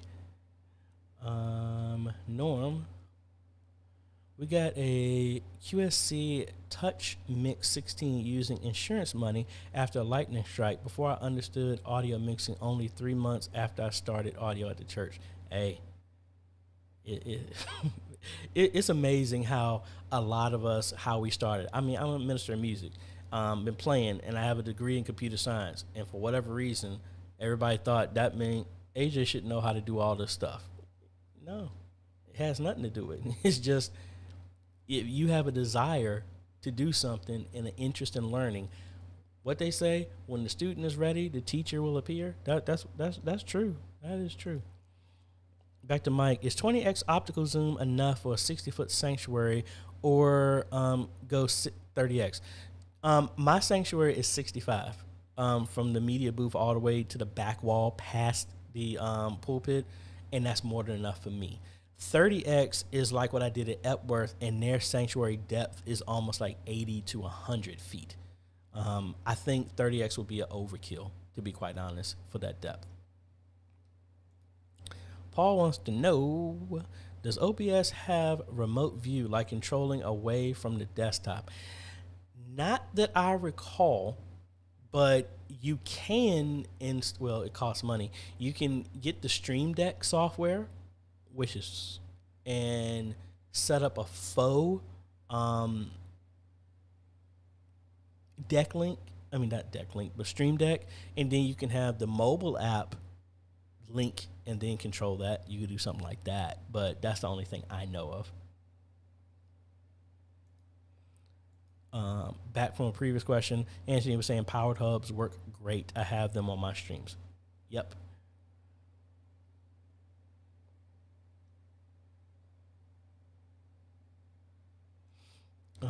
Anthony was saying, I know you've covered this, but how do I connect my projectors to my iMac? Well, it all depends. What outputs do you have available on your iMac? If you have Thunderbolt on the back, you just need to get a Thunderbolt to HDMI adapter or whatever type of, you can adapt to anything.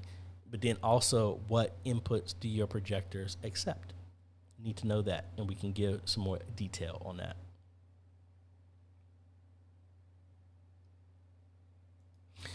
Now back to Mike. Norm was saying he was suggesting a 30X for 60 feet. So Norm, if you have that link, could you post that, please? Because again, the 20, well, mainly I went with the 20X because I wanted to get PTZ cameras. My church said no.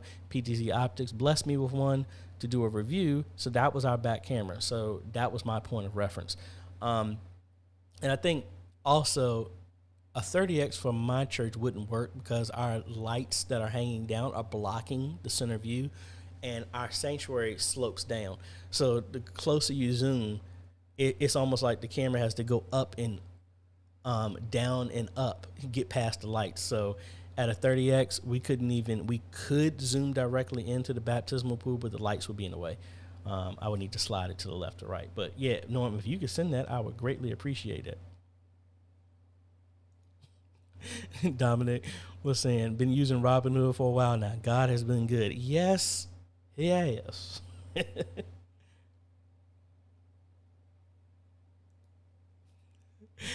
I got you, Chuck. You were saying, you asked if you won the lottery, what would you do? Set up a tax shelter in the Cayman Islands or a Swiss bank account.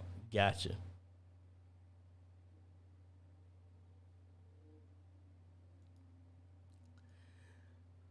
Phyllis, see, I have to now, as many of the people I follow on YouTube, I've learned this.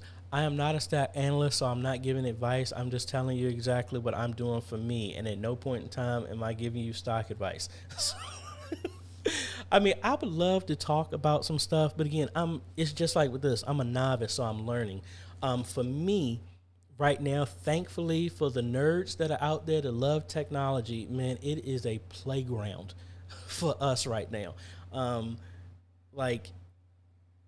Everybody's into EVs and electric. They're at the point, close to the point where we can have electric planes and all this other stuff. So I'm sitting back, okay, and AI is big. So you got AI, you got the materials it takes for batteries. You can go get into mining companies that are doing iron, nickel, or phosphate.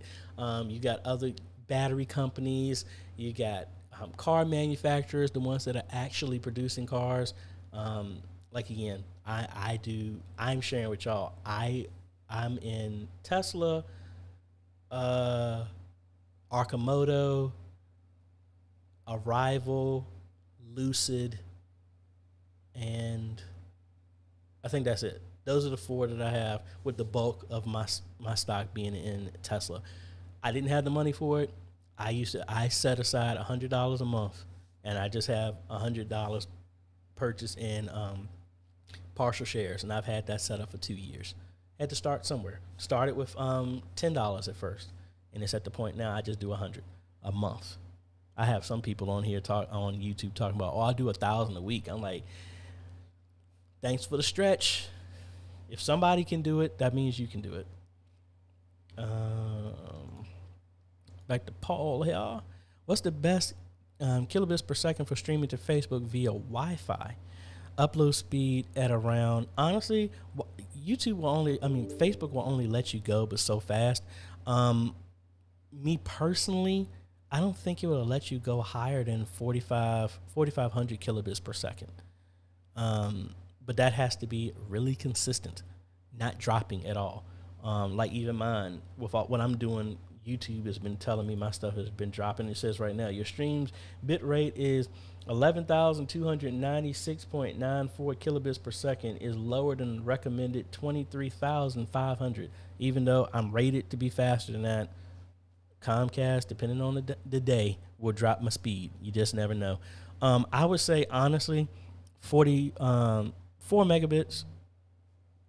Because honestly, I don't think it would have let you go higher than that, to be quite honest. I got everybody sending me some stuff here. Calling. I don't know who this is. Oh, and also, if any of y'all work for companies in the United States that do car auto insurance, or you're trying to remind me to vote, please get rid of my number. Man, y'all getting on my nerves with that stuff. We see that your car warranty is, you didn't see my car warranty is expired. I just got a car 3 weeks ago. How did it expire? Or I have people like, make sure you vote. Shut up. I already did vote. I voted early. Get lost. Oh, man. Back to Rodney here. Which works better to Zoom? Virtual camera and virtual audio, NDI, virtual input? Honestly, either one. I think NDI is going to give you a little bit of lag, but, the only person who's going to notice it is you. So, it's whichever one your preferences is. Let's see. SBC Memphis, vMix, the base model that will not let you do any type of HD streaming, that only gives you 480p, which is very, very low. That's completely free, but you're limited on how many inputs. I started with the $60 version that gives you 4 inputs.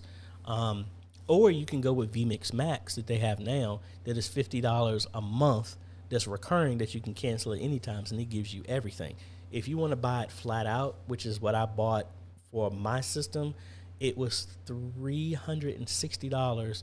That gives you technically unlimited inputs and outputs, but you can only have one person call in at a time. And then the next version up from that, I think it's like $700 or something. Then the top is like $1,600. Like I said, that was a bit much at the time.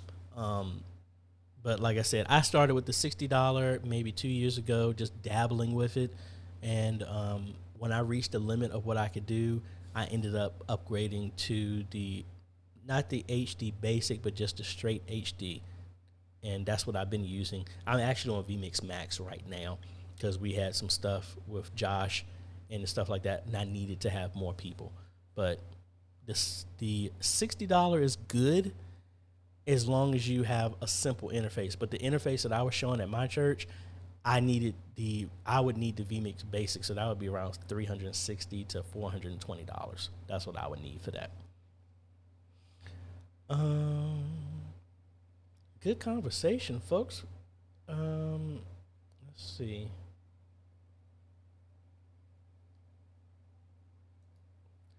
KCM, I was saying that they would be all in for vMix, but it wouldn't work well for training when people are just getting used to OBS. See, now my solution for that is everybody at my church is using the Stream Deck to interface with with OBS. As long as the button configurations does the exact same thing, I don't think anybody at my church would notice. And that's my goal of trying to trick some people this Sunday if I can get it set up in time. I want to see if it will work that way. And it didn't tell me what page I'm on. Okay, page 3. Scott, I would have to agree. Originally, ProPresenter did, because the people at Renewed Vision, they didn't write ProPresenter from the ground up for Windows. They migrated it over and adapted it for Windows, and that's why it was problematic. They wrote from the bottom up, from the ground up for the Mac and Windows with version 7. So we've been using it for about 3 years, and it's been rock solid for us. We moved from Easy Worship, but we had Easy Worship back in the day where they had an update that was just horrible. Chris, the countdown clock is just a countdown clock that I had that was built into ProPresenter. So actually, I think I have ProPresenter on this system. Not pre-presenter, AJ, ProPresenter. Let me show you here. And I actually did a video on this, but real simple, just waiting for a ProPresenter to start up. This is the demo version that I have here. All right, so can y'all please let me move the screen over, please? Anytime soon, ProPresenter. All right, it's saying it has an update, but I'm not gonna do that. All right, so let's go over here. So inside of here, you got a couple of options. So for the feed to go to OBS, now, I will admit, this is why I like ProPresenter. When you pay for this, there is no monthly compared to like Worship Extreme Presenter. So what we come in here is to go to Preferences, go to Screens, Open Screen Configuration, and then I would just make another screen, but like these are linked to actual screens. So I would just come in here, make a new screen, and it's an NDI screen, and set it to whatever resolution that you want. And that countdown is not serious. I'll say 720p, and I'll give it a name. I'll just say I just call it YouTube. All right, so that's my screen. Now I would come up here to More and do a screen editor.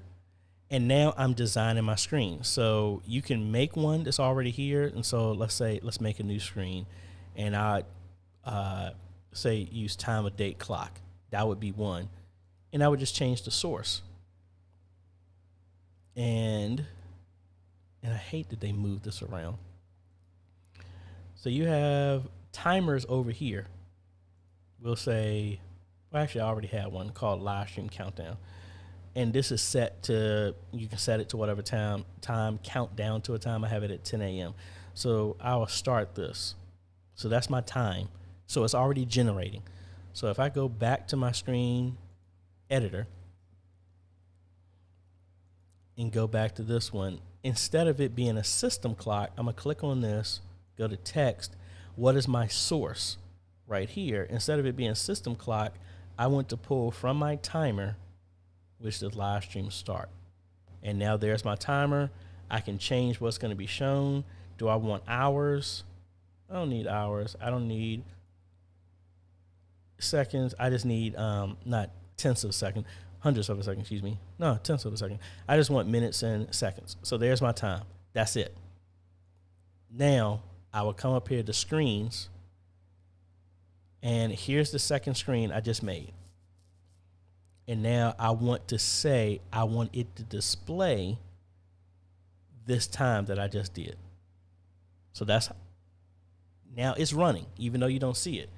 If I open up another NDI Studio monitor,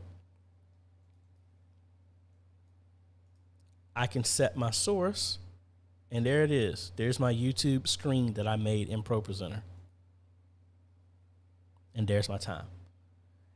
And this is an NDI feed. So in OBS, vMix, whatever, I just search for this, and that's how I bring it in. So if I open up OBS real quick, you have to, in OBS, you have to have the NDI plugin built in.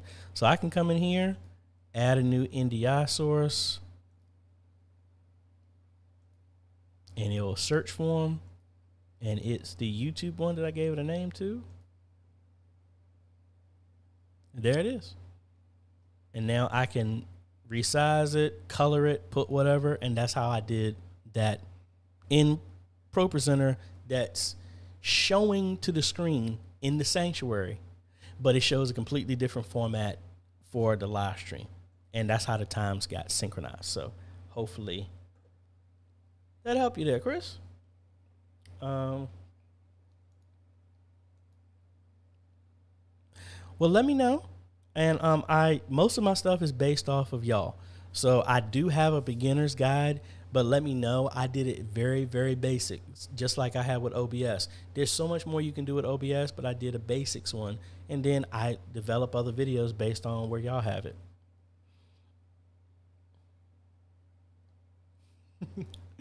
Norm was saying free is great. My audio visual budget is zero. Hey, that's where mine was started. That's why most of my stuff was DIY hacks, because we had no money. Yes, I do. I have a part 1, and I just recently saw somebody commented asking for a part 2, but that video was posted a year ago. So let me know. Like I said, I'll document how I did my migration for church, and maybe that will help as well too.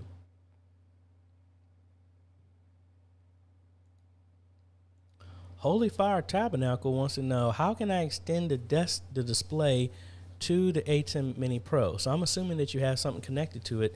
If you're using Windows and you have it connected to a secondary display on your monitor, you would hold down the Windows and the P key, and then you would have a projector screen. Let me show it on this screen so y'all can actually see what's happening. And y'all are going to get some more detail than you probably want to see. So when you press the Windows key and the P button, you get stuff like this. And I just messed up my screen by doing that. You hit Windows key and P, and y'all can't see it because I hit the wrong button and I just messed up everything. Hold on. I messed up my stuff. See, this is why some demos you just don't do live until you get it right. And that's still the wrong screen. Why is it picking up that as my center screen? I think I broke something. Hold on. That's the left monitor. That's the center monitor. Oh, hold on. I realized I messed up my settings here, and it turned it into 4 monitors instead of 3. Duplicate 1 and 2. There we go. All right, now I think we're back.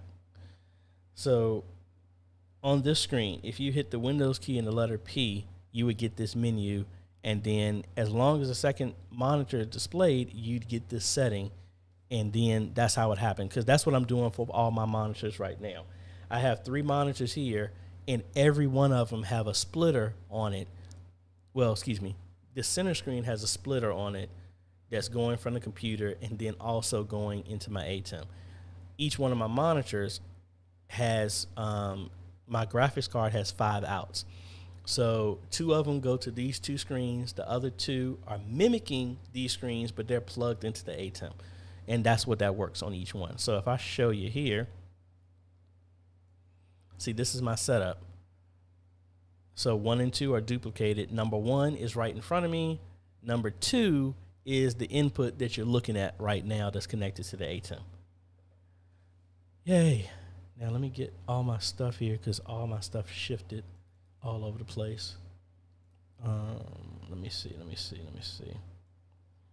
My screen here, my chat window here, and my comments here. Hey folks, if y'all like the fact that we're going a little bit longer here trying to answer so many questions, hey, please go ahead and give me a like. I would really appreciate it. It helps the YouTube algorithm saying something cool is going on here. Yeah, so MA16, back to the person who was asking about the clean out, they said the M50 can do clean HDMI out. So awesome.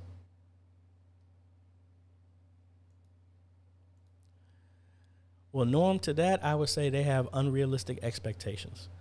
You can't have a Ferrari, want a Ferrari with a Pinto mentality.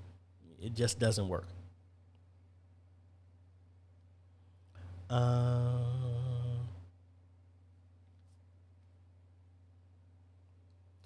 Yeah, it's sad. The whole goal is for us to try and move forward with what we have. Let's see. MA16 actually says that OBS does have remote control app for phones. So awesome.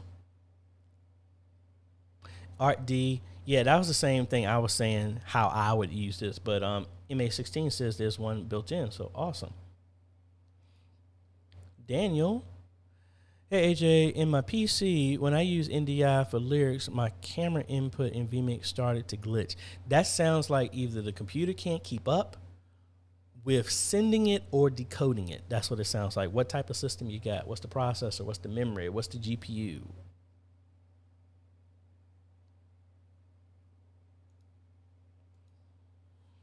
Hey Ray, you are welcome. You never know, folks. It's like I said, the story with me is like the stuff that I wanted to do at my church. Everything that we're doing right now, and I mean, I'm not saying this to be mean to my church. I'm just telling the truth. Everything that I brought up, I have.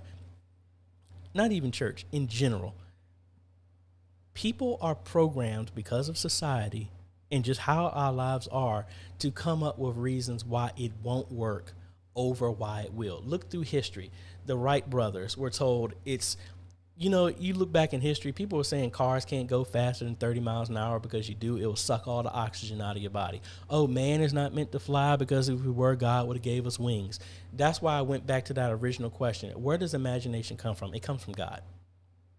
Every good and perfect gift comes from God. So that hunch, that imagination, he knows every hair that's on your head. So if he allowed you to have a thought about something that hasn't been made yet, that hasn't came here in the earth, as it is, and let it be done as it is on earth, as it is in heaven. Everything has already been made. When he said, let there be light, everything has been made. The flying cars, the space shuttles, the teleporters, all that stuff has been made. We just have to get in line with it to be like, hey, are we open for him to pass that vision, that hunch to us? How do you think all this other stuff was ever made?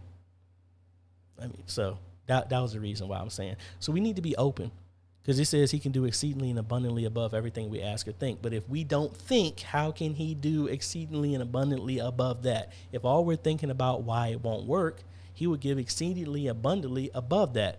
I'm going to show you why it really won't work. So, I don't know. That was my little spiel there for a second. A lot of people are telling me about that. Roger wants to know, do you know of any cheap headsets to use for cameraman and director walkie-talkies in a noisy church? Honestly, just regular walkie-talkies I would use, and get in-ears. I mean, you can get those for like maybe $15 and just get a walkie-talkie headset. That's what our security ministry uses. I think they got a set of 8 walkie-talkies, and it was like $150 that had headsets as well. I would try something like that.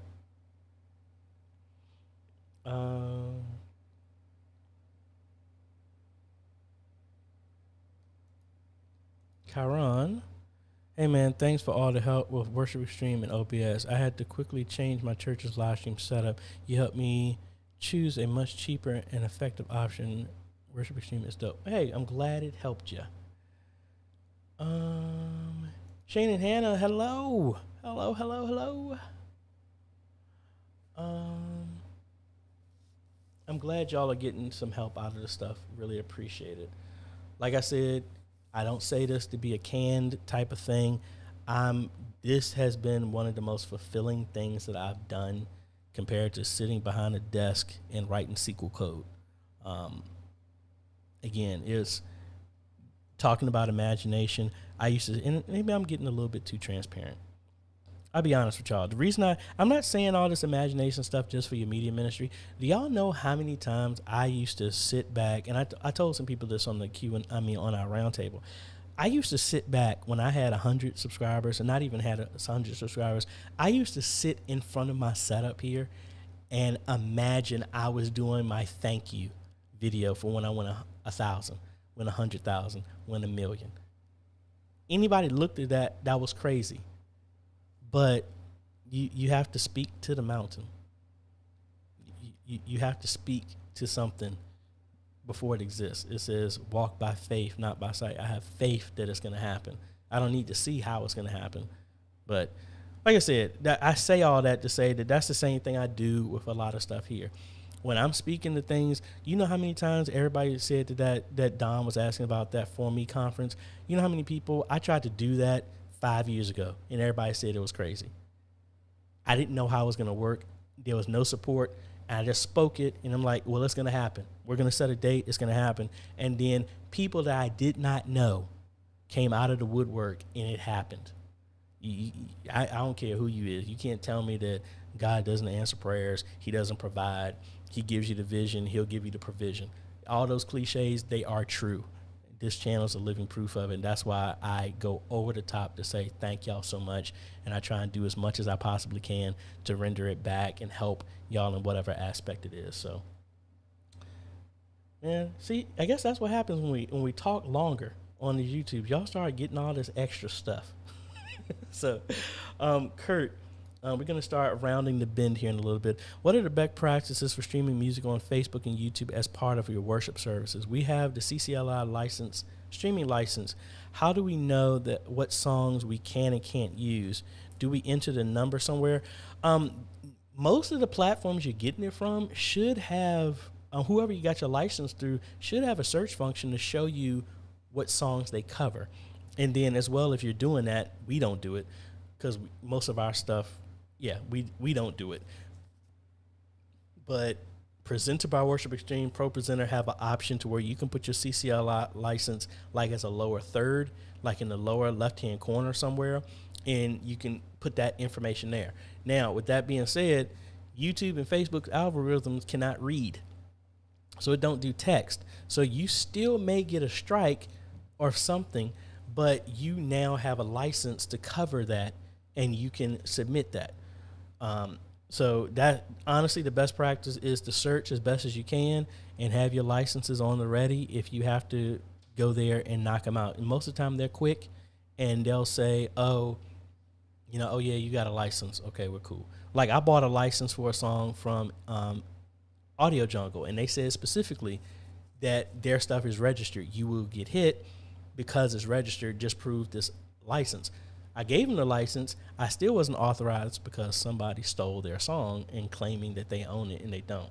There's no policing on Facebook and YouTube to really show that you really own this. Like I can send this song right now and say I own every single song of Kirk Franklin. I can put it up there, and there's no check. Last time I checked, of verifying do I really own this. So unfortunately, you have to be mindful of that. But yeah, having the license on the ready is honestly the only thing we can do right now because there's nothing else you can do. Search the platform where you got the license. They should have some type of inventory so you can search what songs are covered. Jinx here. You reviewed a SignStack FM transmitter last year. Any updated advice on FM transmitters to use in the party? Honestly, they really haven't changed. I mean, some people have told me to be mindful of the FCC rating. Look for ones that say that they're authorized in the description. For the most part, they're exactly the same. The churches I've given those to, I mean, them things have been running like a champ, and they haven't had any issues with it at all. Paul and Leona.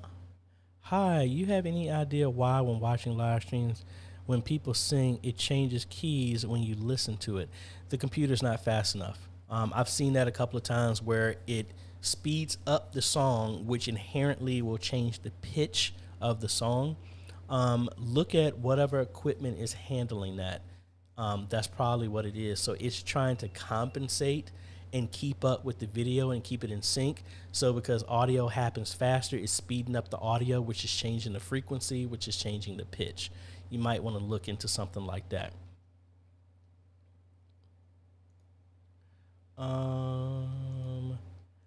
Question is, what GPU am I currently using? Before it went crazy in pricing, I have right now the EVGA RTX 2070. That is what I'm using in my system right now. You try and get that card right now, it's like $1,200, which is ridiculous. I got mine from Amazon 3 years ago, and it was like $500. So, and here's my point, folks. We had a person donate the money for the transmitter. This is why you have to go ahead and write the vision. It didn't say figure it out. You just never know what God's going to do to align people. You might have a vision and say, oh, we want to have digital walls. I don't know how much it's going to cost. And it could be somebody in the congregation, somebody watching on your live stream saying, you know what? I'm looking for a church that has vision, and I'll donate it to you. You don't know. You can't say that you know if this stuff is going to happen. It says write the vision and make it plain. You just don't know. It's not our responsibility to figure out how it's going to work. Our responsibility is to plant. God's going to do the growing. You might not harvest it here, but you might get a harvest from somewhere else. So, proof right there. Let's jump ahead a couple.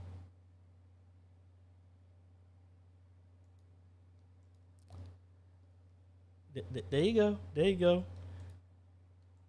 Mr. Montgomery, hello. How you doing, Mike? He actually ran the audio when I was in show choir in high school. So really appreciate when you're able to drop by here. Let's see. What else we got?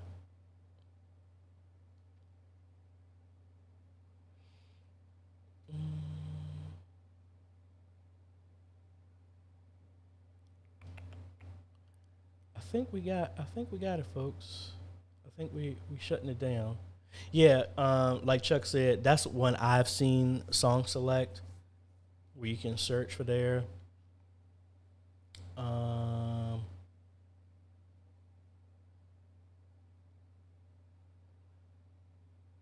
Let's see. I think the last one we hear here.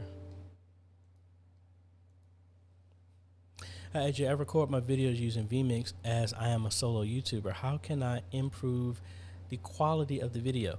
Well, it depends. What are the settings that are you using with that? I used to do all my videos recorded in OBS originally when I got started on YouTube, and I cranked it up as high as I possibly could that my computer could handle to have the best quality. I think when I was recording my stuff on my computer, I think the bit rate that I used, I think was like 20,000, and that was when I was recording locally. So I would check that. Try and bump that up as high as you can. Aaron, what's going on, man? You got right here. We about ready to bounce out of here. I think we've been talking for 2 hours. What does it say over here on the YouTubes? How long have we been going? And of course, it's not going to say it right now when I'm looking for it. But anyway, folks, thank you so much. Really appreciate it. Be on the lookout for MMN, Media Ministry News. I'm going to try and drop something next week. We got a bunch of products that I have to do a review for, some really cool stuff. An array ceiling microphone. We also got a Bluetooth speaker and another affordable webcam for y'all, for anybody that wants to have some stuff set up in your desk and everything like that. Because honestly, at this point, your pastors, whatever, you should have some type of contingency. Just like you got contingency live streaming, you need to have contingency equipment. Even if you got to roll back to a webcam, the point is nothing, no situation should be able to stop the message from going out. Whether your internet go down, move to a hotspot. You don't have a hotspot, go to your phone. Your PTZ don't work, go to another rollover camera. The idea of what we do on this channel is not just talking about equipment and empower you on using the equipment. I want to empower you to show that you are way more capable than you think you are. All the stuff that people have learned, you've seen it over and over again. I never thought I was going to be able to do this video. I never thought I was going to be able to do audio. I'm trying to empower y'all to show you are way more capable than you think you are. And you all are problem solvers. And no matter what the situation is, I want to empower you that you can figure it out. You can work. And my whole goal is to just show you through my trials and errors how I'm able to figure out stuff, because I don't know everything, and just be open to helping each other out. Because even though you're not a part of my local ministry, if I can help you win and get somebody else to see the message, guess what? we work together. We win together because we're the body, not the individual. So thank you so much for all the hard work that y'all are doing. I know sometimes what we do in the media ministry is a thankless job. I want to thank y'all for so much of what you're doing, for your constant wanting to learn more and get better in what you're doing. And that's what I hope to help y'all with as best as I possibly can. We are going to have another roundtable, not this week, but next Sunday. Join us on the Facebook group. You're more than welcome. Well, join it anyway, because it's just like this every single day. You can throw questions out to over 2,600 media ministries all over the world, and we're all together to try and help. We don't care about what your denomination is, whether you sprinkle, dip, or dunk. We don't care. We are all about trying to help each other move forward. So thank you so much. Really appreciate it. You have a blessed day, evening, afternoon, night, whatever. If you got service this afternoon, Saturday, Sunday, hope it works great for you and that you reach more people than you have before. Thank you so much for watching, folks. Oh, and also, I want to thank the patrons. We got some new ones here. Thank you so much. You can become a patron for as little as $1 a month, or you can become a YouTube member by hitting the join button down below. We got a bunch of new ones. Really appreciate it to help us get that goal of $1,000 a month to where we can give an A10 mini extreme every month away to some supporter, whether you're on YouTube or Patreon. And that's just another way for me to give back and try and help as much as we can. And no matter which way you pick, folks, you are helping us train media ministries and empower media ministries all over the world. Whether your church has one person or you got 100,000, all of us can reach, because somebody needs to hear your message, your unique message. That's what it's all about. So y'all have a great day, evening, afternoon, whatever it is, all over the face of the planet of Earth. And we will see you on the next video. Later.